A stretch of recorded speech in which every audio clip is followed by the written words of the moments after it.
हामीले अघिल्लो भिडियोमा पियर अकाउन्टलाई क्रिएट गरेको थियौँ। पियर अकाउन्ट त क्रिएट भयो। अब पियर अकाउन्टलाई कसरी भेरिफाई गर्ने त तपाईँको जिज्ञासा हुन सक्छ। केहीले कमेन्ट पनि गरिसक्नु भएको छ। हजुर, आउनुहोस् आजको भिडियोमा हामी पियर अकाउन्टलाई भेरिफाई गरेर देखाउनेछौँ। हजुर, पियर अकाउन्ट भेरिफाई गरेर हामी त्यसलाई चलाउनेछौँ। आउनुहोस् भिडियोलाई सुरु गरौँ। यहाँ तपाईँले स्क्रिन रेकर्डमा हेर्न सक्नुहुन्छ। पियर अकाउन्ट हामीले जसरी चाहिँ क्रिएट गरेको थियो त्यस्तै अवस्थामा रहेको छ। यसलाई चाहिँ हामीले एप्सबाट पनि चलाउन सकिन्छ।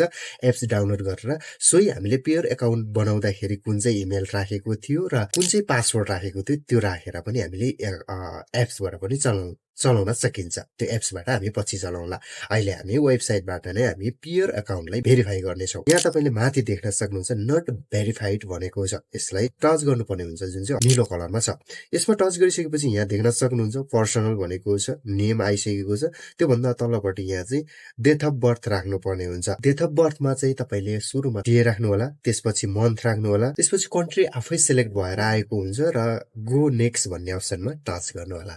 यति गरिसकेपछि यहाँ अर्को अप्सन खुल्छ। यहाँ चाहिँ तपाईँको जुन इमेल एड्रेस पहिला राखेको छ त्यो इमेल एड्रेस अलरेडी छ। त्यसपछि यहाँ तपाईँले टेलिग्राम आइडी राख्नुपर्ने हुन्छ। टेलिग्राम आइडी राखिसकेपछि अलिकति यतापट्टि मोबाइल नम्बर राख्नु होला। मोबाइल नम्बर राख्दाखेरि चाहिँ हामीले कन्ट्री कोड सहित राख्नुपर्ने हुन्छ।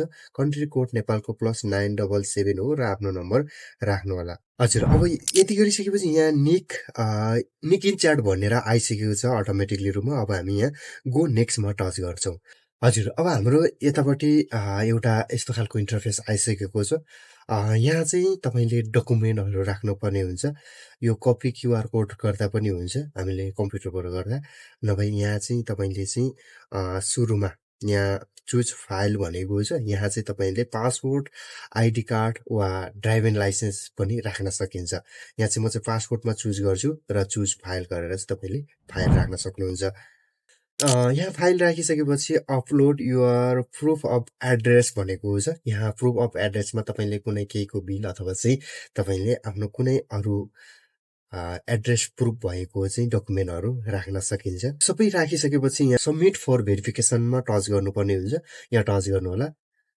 यसरी सबै सबमिट गरिसकेपछि हाम्रो पियर अकाउन्ट चाहिँ 2 देखि 5 दिनभित्र एप्रुभ हुन्छ र एप्रुभ भइसकेपछि यदि एप्रुभ भएन भने नि हामीलाई इमेल आउनेछ, कल आउनेछ र त्यहाँबाट हामीले नपुगेको डकुमेन्टहरू उनीहरूलाई सेन्ड अथवा चाहिँ अपलोड गर्नुपर्ने हुन्छ। यति गरिसकेपछि हाम्रो 2 देखि 5 दिनभित्र चाहिँ भेरिफाई सक्सेसफुल्ली हुन्छ। यदि तपाईँको भेरिफाई नै छैन भने पनि तपाईँले $999 सम्म चाहिँ पर डे काम गर्न सकिन्छ, निकाल्न विथड्र गर्न सकिन्छ, डिपोजिट गर्न सकिन्छ। यति भनेको सानो पैसा होइन, यो धेरै ठुलो पैसा हो हाम्रो लागि होइन। हामी अनलाइन काम गर्दाखेरि यति त हामीले 1 डे त होइन, हामीले लगभग 2-4 महिना पनि कमाउन सकिँदैन।